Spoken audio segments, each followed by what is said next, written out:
Mamma, son tanto felice. Cinema Sounds and Secrets tributes, remembering the greats. La mia canzone ti dice. Paul Sorvino. Oh, Paul Sorvino. Yeah. Again, you know what? We've just we've lost two of our Goodfellas recently, yes. and that's just those guys all made. I mean, everyone in that film made such a huge impression. But Oh, absolutely. Paul Sorvino had this lovely, cuddly demeanor, but you wouldn't trust any of his characters as far as you could throw him. No, he was a real soft, cuddly, wonderful, opera-loving, singing, wonderful man. Of course he was. Yes, and I know his daughter Mira. Mira, I mean, listen, lovely Mira. the Sorvino. beautiful, lovely, Yes. wonderful Mira.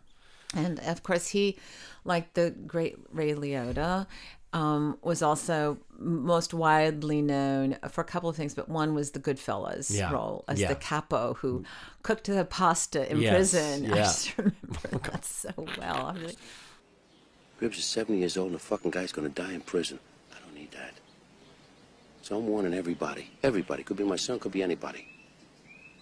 Gribbs got 20 years just for saying hello to some fucker who was sneaking behind his back selling junk. I don't need that. Ain't gonna happen to me. You understand? Uh-huh. You know that you're only out early because I got you a job. Yeah. And I don't need this heat. Understand that? Uh-huh. And you see anybody fucking around with this shit, you're gonna tell me, right? Yeah. That means anybody. All right. Yeah? Yeah. he played Paulie Cicero. That's right. No, but I'm all right now. You know, I can be trusted now, Paulie. I'm clean. On my kids, I'm clean. You looked in my eyes, you lied to me. You treated me like a fucking jerk. Like I was never nothing to you. Paulie, after what you said, I couldn't come to you. You know, I was ashamed. And he had wonderful supporting roles in Law and Order. The girl was shot first. He's gonna kill him. He'd pop the guy first. Oh, come on, Mike. He's angry enough to shoot her, but not angry enough to shoot her first. I wish we had a gun. I wish I had a girlfriend named Lola.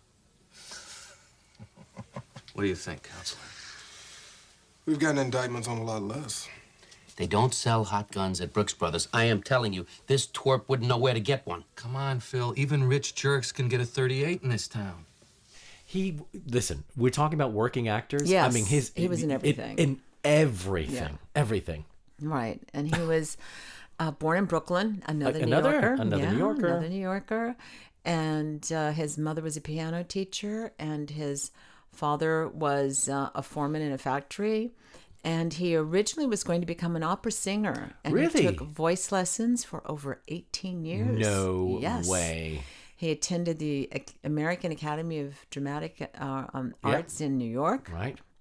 And upon graduating, he went to study under Meisner. Ah, he was a Meisner. Sanford Meisner. Okay. Yeah. All right. Considered to be one of the great acting teachers, and a number of my friends studied Meisner, and I have a few friends who were like the last students in that last little group of students who actually studied with Sandy. Yeah.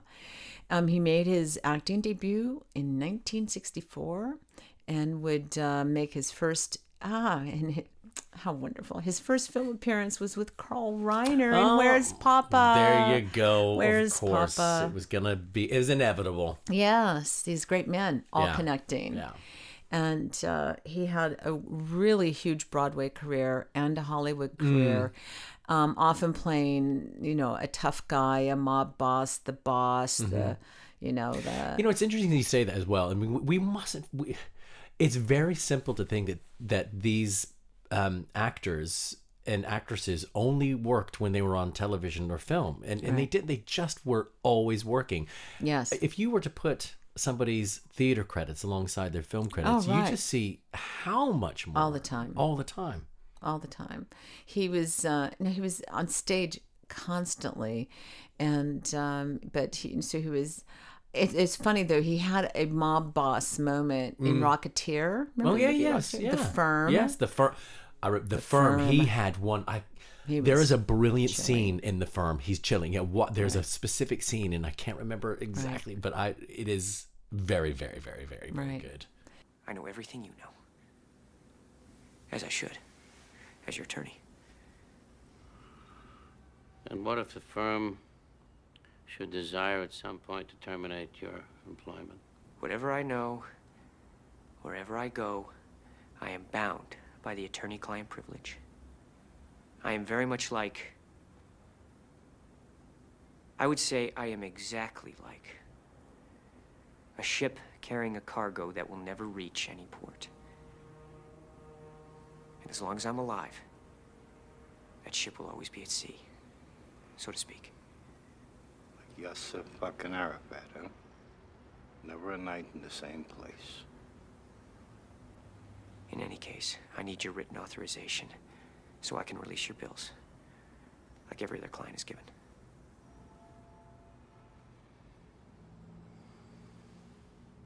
You have this authorization with you?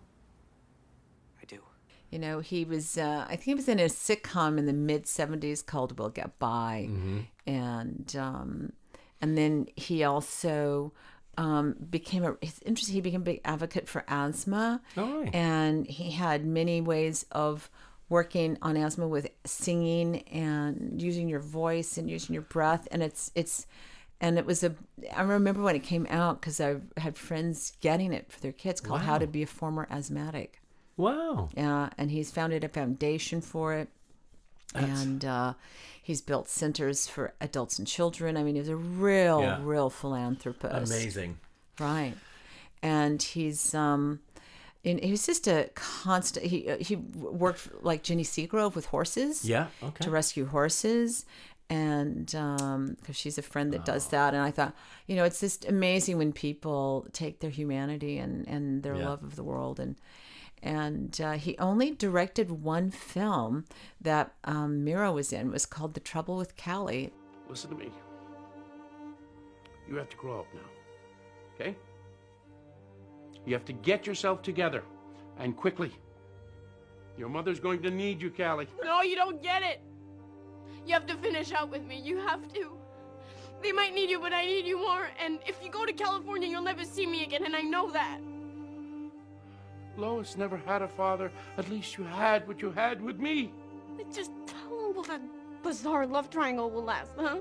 I don't know. Maybe forever. Take me with you, then. It was, all right. I never saw it, but he no. directed it. He was in Romeo and Juliet. Yes, he was. He was. Yes, he was. Yeah. He was Capulet. He was. Yes. Yeah. Yeah. Oh my gosh. No, it's just a wonderful, wonderful actor. It's quite funny when you start talking about these people and how they fire little memories. I remember seeing him, because it wasn't just a few years after Goodfellas and Rocketeer and things. Yeah.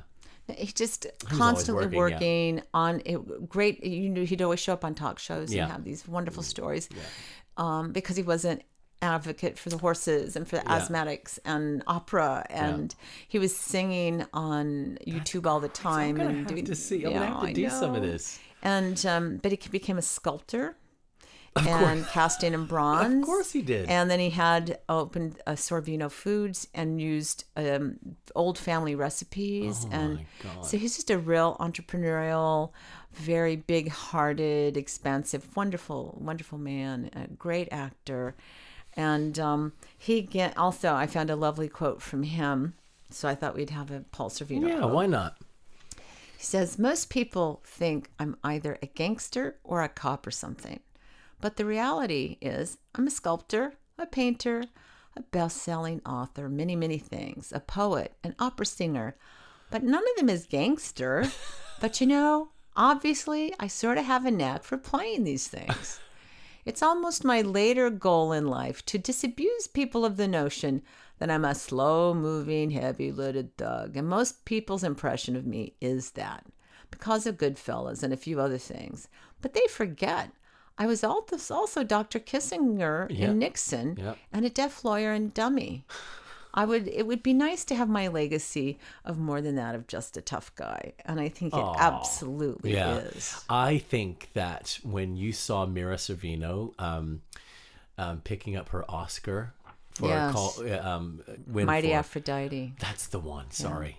Yeah. She was She was insane, but I think her speech, they cut to him or something in the audience, and he was just that. You kind of went, Papa, Papa, look at the pride, and it's just, you know, tears.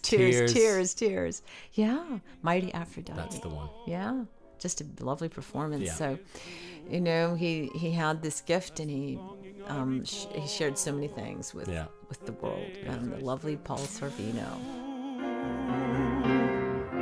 Mama, I miss the days when you were here beside me. In the words of the immortal Bob Hope, thanks for the memories. Yes, and you can find out more wonderful facts and things about and music. You can have to listen to his opera. We have some opera links. Throw up some links. Yes, there are links of him singing, but of the wonderful Paul Sorvino. And you can find out, you know, these links, books, photos, etc. on our website, cinemasoundsandsecrets.com. I'm Janet Doolin-Jones, and that's Pendleton reminding you to tune in next time. I'm John Schwab, and we will see you here next week at the movies. You've heard him? He has made his word known to me. What was he wearing? I know his word through the scriptures. It would be blasphemy to suggest that we could describe the Creator in human terms. Why? I mean, if he created us, why wouldn't he appear to us as one of us? Don't you, young man, try to teach this assemblage the role of the deity. Rabbi Silverstone, my good and great friend, brother in the work of the Lord, with whom we have broke bread many times, is a pillar of the American Jew community. Bishop Reardon represents millions of Roman Catholics. Bishop Marcos, multitudes of Greek Orthodoxers. And why, we have virtually every religious persuasion represented here today. And I personally have been chosen to render the benediction at this year's Super Bowl.